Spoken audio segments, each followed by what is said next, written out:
అందరికీ నమస్కారం.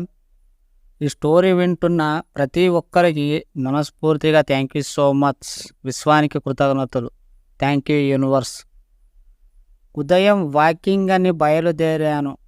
జనాలందరూ హడావిడిగా ఏదో కొంపలు మునిగిపోయినట్లు అటూ ఇటూ పరిగెడుతున్నారు. ఒక బల్లపై కూర్చొని ఆలోచిస్తున్నారు. వీరందరూ ఎందుకోసం ఇంత ఉదయం పరిగెడుతున్నారు? కొద్దిసేపటి తరువాత అర్థమయ్యింది. డబ్బు కోసం వీరి పరుగని అయిన డబ్బు కోసం పరిగెత్తడం ఎందుకని. విచిత్రంగా ఉంది కదూ. డబ్బునే మన వైపు తిప్పుకుంటే పోలా.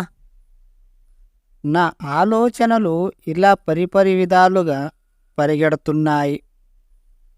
ఇప్పుడు చెప్పండి, మీరు దేని కొరకు సంపాదిస్తున్నారు? మీకు కనీసం క్లారిటీ ఉందా? ఆలోచనలో పడ్డారు కదూ. నేను చెబుతాను వినండి. మీరు మీ కోసం కాకుండా ఇతరుల కోసం సంపాదిస్తున్నారు. మీ సంపాదనతో ఇతరులను బ్రతికించడం కోసం మాత్రమే మీరు సంపాదిస్తున్నారు. ఒక పాలవాడిని, వ్యాపారం యజమానిని, ప్రభుత్వాన్ని, వీరందరినీ పోషించడానికి మాత్రమే మీరు సంపాదిస్తున్నారు. ఎస్, అందుకే పరుగులు పెడుతున్నారు. జీవితమంతా ఇలా పరుగులేనా? ఆగేదే లేదా? ఇక నుండి ఇతరుల కొరకు సంపాదిస్తే దాంట్లో అర్థం లేని జీవితం మీదే. మీ కొరకు మాత్రమే సంపాదించండి.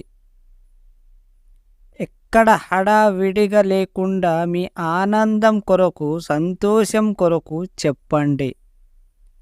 Thank you universe for everything. ఇలా మీరు హడావిడిగా ఎక్కడ దాకా పరిగెడతారో అది ఆపండి. మీ కూర్చున్న చోటనే డబ్బు వస్తుంది. అవును, మీరు ఆలోచించే బట్టి వస్తుంది. మీకు హార్డ్ వర్క్ చేస్తే ఎక్కువ డబ్బులు వస్తున్నాయా? కూర్చున్న చోట ఒక ఎగ్జాంపుల్ మీకు చెబుతాను.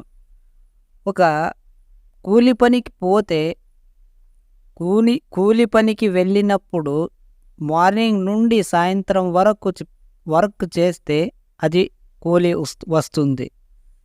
అదే ఒక వ్యాపారం చేస్తే మార్నింగ్ నుండి సాయంత్రం వరకు జస్ట్ తను వ్యాపారంలో కూర్చుంటే కూలి కన్నా ఎక్కువ డబ్బులు వస్తున్నాయి. అంటే మీరు ఆలోచించండి, కూర్చున్న చోటి డబ్బు వస్తుంది. మీరు ఏ విధంగా ఆలోచిస్తారో అదే విధంగా డబ్బులు కూడా వస్తుంది. మీరు ఎక్కువ కష్టపడి డబ్బు సంపాదించాలనే కోరిక మీకు ఉంటే గనక ఆ కష్టం మీకు ఎప్పుడు కూడా తప్పదు. అదే మీకు చాలా ఈజీగా డబ్బు వస్తుంది నా దగ్గరికి అని కోరుకుంటే మీరు కూర్చున్న చోటే డబ్బు సంపాదిస్తారు. అంతులేని స్థానంలో మీరు ఉంటారు.